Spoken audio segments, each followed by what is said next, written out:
तुम्ही कधी बाहेरून आंब्याचं कोटिंग असलेली कुल्फी घरी बनवली आहे का? ते म्हणजे कसं चला सांगते. 1 वाटी दूध, 1 वाटी फ्रेश अमूल क्रीम, दूध पावडर आवडीप्रमाणे साखर टाकून एकत्र मिक्स करायचं.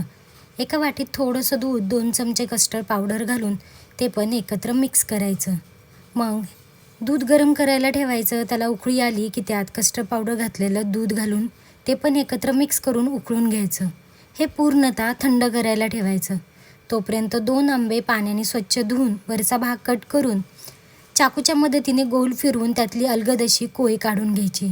थंड झालेलं दूध यात भरून घ्यायचं आणि त्यावरती ड्रायफ्रूटचे काप घालायचे. डीप फ्रीझरला सेट होण्यासाठी ठेवायचं. सेट झालं की चाकूच्या मदतीने अलगद अशी वरची साल काढून घ्यायची. बघितलं तर असं वाटेल पूर्ण हा आंबाच आहे, पण आंबा नसेल, हा आंब्याची कुल्फी आहे. मग हव्या त्या साईजमध्ये आपण कट करून घ्यायचं. मग काय तयार झाली ही आपली आंबा कुल्फी.